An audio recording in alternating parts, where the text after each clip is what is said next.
students.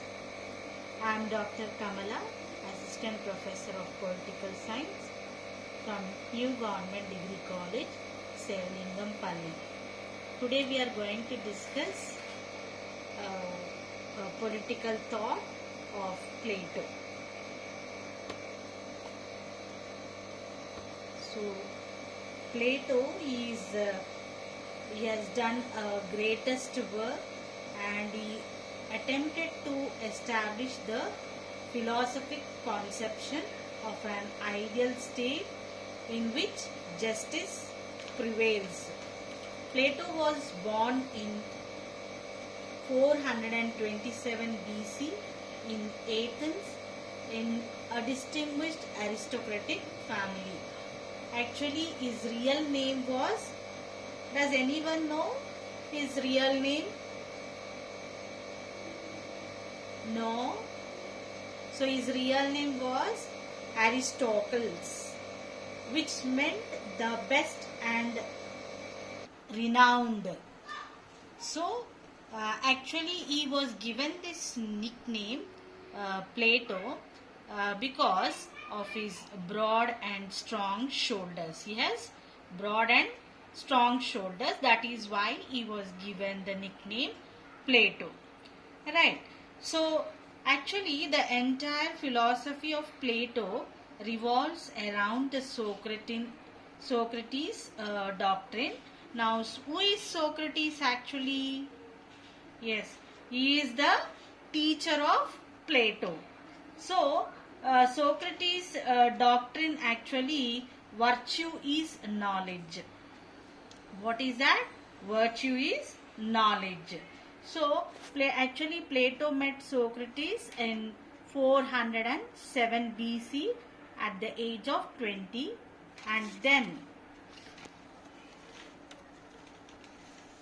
see here, actually these are the places which are related to Athens and Sparta, which are the Greek city states, Athens and Sparta. Look at it carefully. Athens, Sparta, right? So see, I've already told you he lived during the period 427 to 347 BC, and actually he belongs to a wealthy and influential Athenians, and as I already told you that he is a student of Socrates, right? He established academy, the seat of higher learning and intellectual pursuits in Greece country. Just now we have seen the map, no? The Athens and Sparta. So these are the Greece countries, and which are the role model for other countries to adopt democratic countries, right? So we'll proceed now. And one more thing here, you need to remember that Plato is the Aristotle is a student of Plato, and his literary works, just we look at his literary works. He has written Apology, Crito, Phaedo, Symposium, The Republic, which is the most important literary work of Plato, The Statesman and the Laws, and there are a lot of books which have been written by him. Now if we see that the Plato's philosophy, the entire philosophy revolves around with what? Justice, virtue, character and the human soul. Okay, and what his intention is to make his students to become independent thinkers. See, we should feel free to think, right? So independent thinkers. Now independently, if we think something, we can create new ideas, right?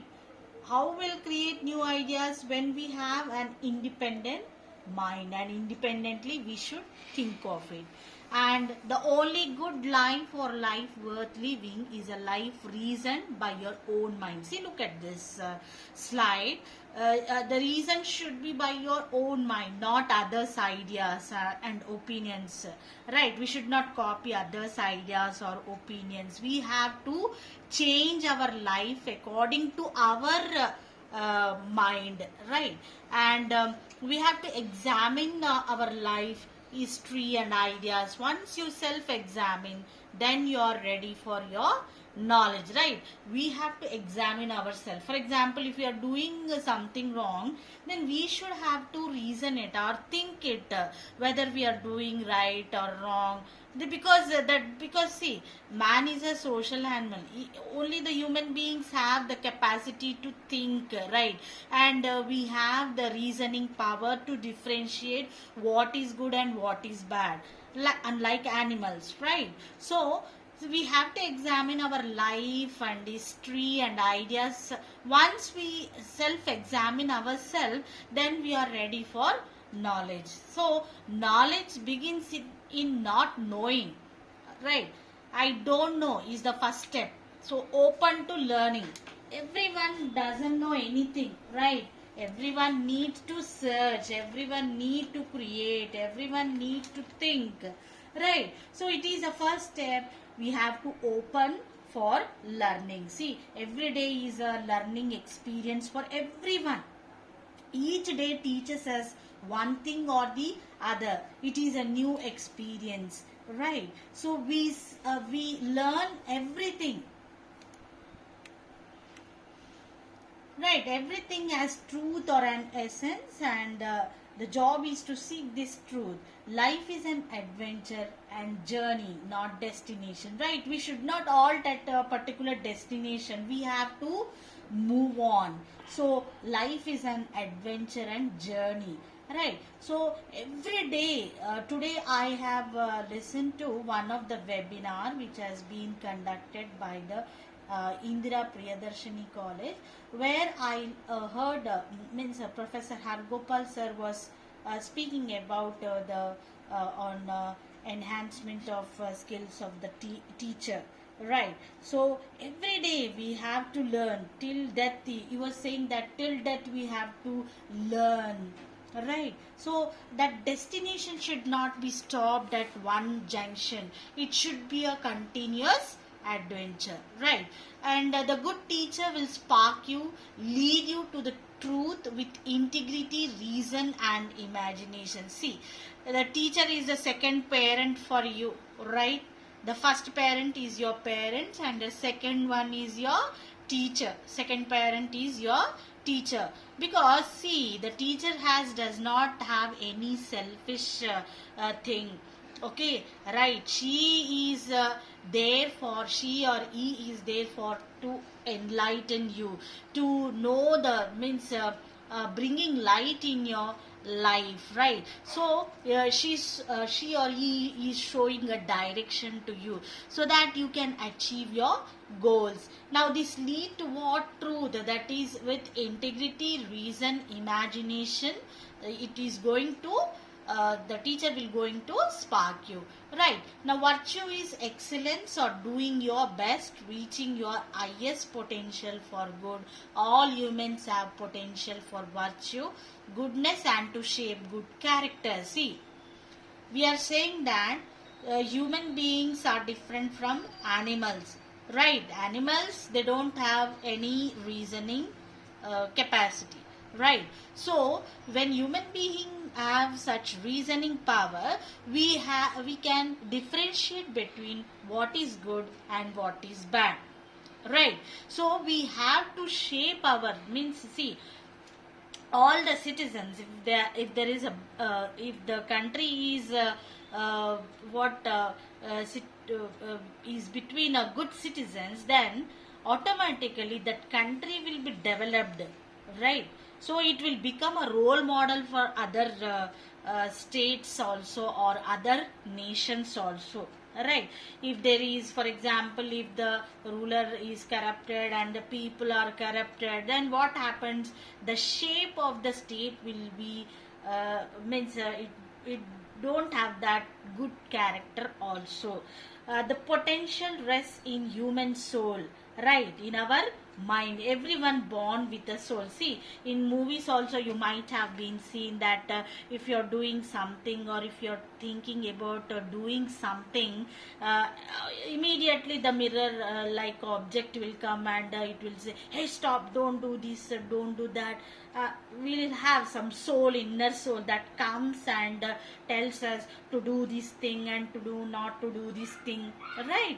So the potential rests in the human soul. Everyone born with a soul, right? Now character is what is developed from this soul and is molded and tested and shaped, a dynamic process. It is a dynamic process, right? When we have soul, see, if suppose if we are going to means our parents things means not this in this corona situation, but when for example during the last year our college was open, there was no problem at all, and parents think that you are going to a college, or some you are going for learning any something else, but if you are going to a movie, right? So what happens? This is a sort of wrong you're doing, right? Your soul intimates that this is wrong. Your parents are trusting, but because you're not informing your parents about where you're going, right? So when suddenly if your parents meet you on the road, then you will feel guilty, right? You will develop, means this comes from the soul and it is tested and shaped. It is a dynamic process. Actually, if we do good, then we have a right eye contact. If we do wrong, then we don't have an eye contact. That we have to remember, right? So it is a dynamic process. Now Plato's theory of justice we will discuss. Now what is actually justice? So actually justice means Cephalus has stated that justice consists in speaking truth and paying one's debts. Now see, if speaking truth is justice means, do you speak every day truth? Do you speak? Yes. Sometimes. Sometimes you speak truth and sometimes lie. Right. So every day you won't be speaking truth like Satya Harishchandra. Right. So according to Cephalus, he said that speaking truth and paying one's debts is justice. Now debts, will anyone pay debts? Right, if there is a situation you can pay, then you will pay what you have taken from the other person. Otherwise what you will do? You will skip, right? You will lie. So we can say that it is not a justice. So Plato has criticized this, and he has not accepted Cephalus' point of view. And one more thinker, as Thrasymachus, his name, he defines justice is the interest of the stronger. Right, it is interest of the stronger. Right, now what the stronger feels, that is justice we can say. But is it so? So Plato does not accept this theory. You can see the Plato's theory of justice. Now it contains actually three elements. One is, see your right side, a reason is there, spirit is there, and appetite is there. Now in the virtue form, if you see those, if the reason is applied, then you'll be getting wisdom, right? When wisdom is there, obviously you will become the rulers. Is it clear? See, part of soul means Plato's theory of justice has contained, even the souls also contains three elements in which we are discussing about reason, spirit and appetite. If reason is there, what happens will be having wisdom. If wisdom is there, obviously will become the rulers. How? through acquiring knowledge, right?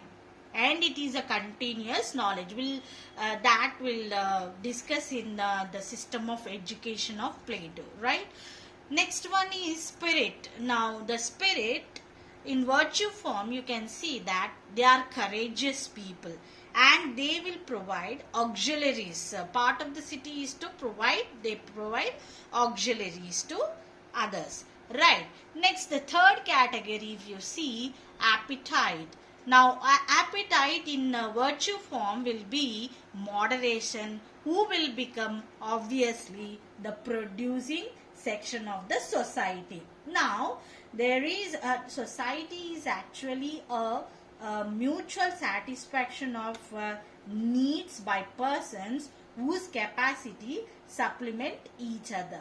Now if we see the Plato's theory of ideal state, here the good life is possible only in and through society or the state, right? And it is a natural institution. Like how we have born naturally, so also society is also natural. Now the state will continue to provide a good life, right? And man is essentially a social as well as political animal, right? He lives in society and he wants to satisfy all his needs through political. That is why he is essentially a social and political animal. And the state exists for the sake of good life. Yes, everyone. See, welfare state we can say. In other words, the state exists for the sake of good life by satisfying all the needs or providing needs. The state's utmost duty is to provide to satisfy the needs of the citizens, right? Now according to Plato, the aim of the good society is neither freedom nor economic wealth, right? Rather, the aim of the good society is to provide justice. Justice is nothing but the three sections, the three souls, what we have just now in the previous slide. We have seen that reason, spirit, appetite, if they do their duties correctly without interfering in one other affairs, then it is just justice in Plato's view, right?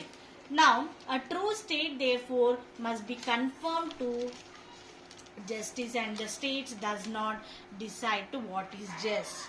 Now, justice is an object of knowledge, right? That is why the statement must be a philosopher, right? Now if not, he will only lead the state downwards.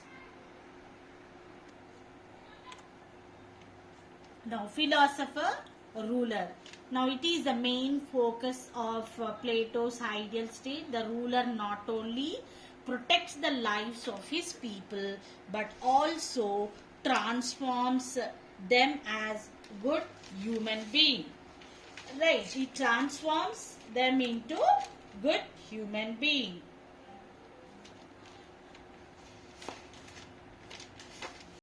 In the Republic on ideal state, a model to be emulated.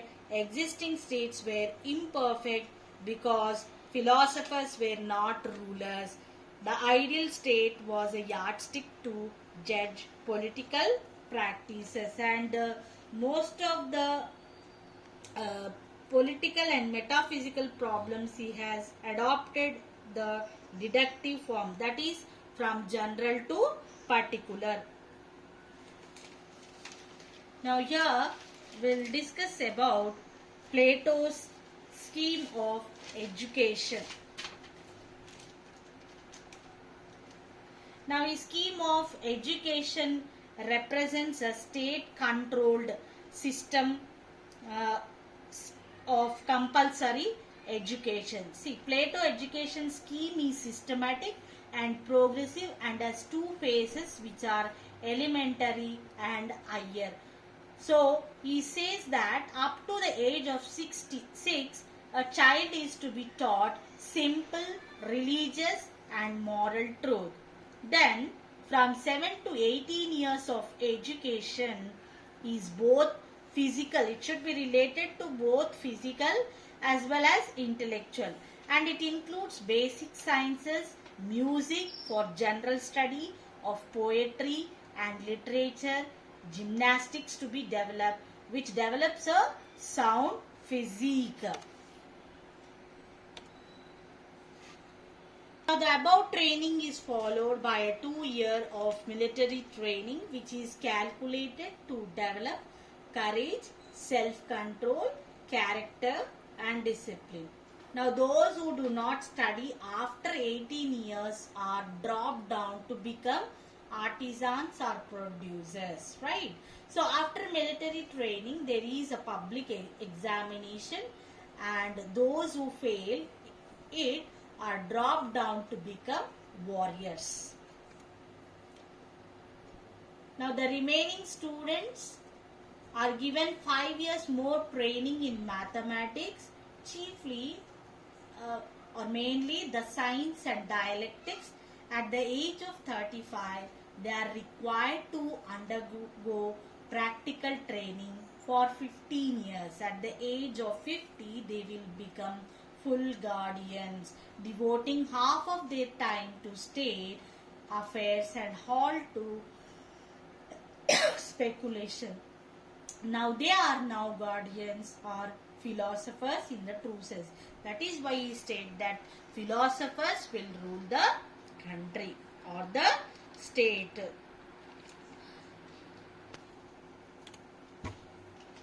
Now, if we see the features of Plato education scheme, it is compulsory, state regulated and meant for both the sexes. See, this we can say that he is a feminist because he has supported even for the education of women in those days, and which ensures this education ensures both mental and physical development, and it improves the morality through strict censorship, and it is an ideal and philosophical plan. We can say justice occupies great position in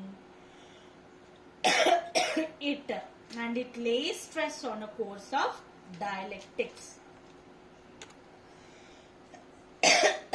As I already said that higher education begins from 20 to 30 years of age, and students are taught natural and mathematical sciences and geometry, astronomy and logic. There is also training in public service. At the age of 30, there is a selective test, and those who fail it are dropped down to become subordinate officers of the state.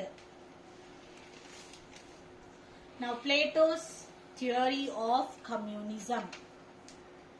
So, communism according to Plato is of two types or two forms, we can say. The first is the abolition of private property, right? And second is the abolition of the family. See, why he is talking about abolition of private property means they have no private property means they have no houses, they have to live in common barracks and have their food at a common table. Means everyone, the people are there in the state have to live in common barracks, right, and have to have their food at a common table. And he is talking about abolition of family. Now, family introduced the element of mine and thine, right? We will think, we will think very selfishly, mine, thine. So, it will destroy the corporate feeling, which is the very basis of the state. So, that is why he states that the abolition of family. Now the whole idea, if we Thank you, students. We'll continue tomorrow's lesson.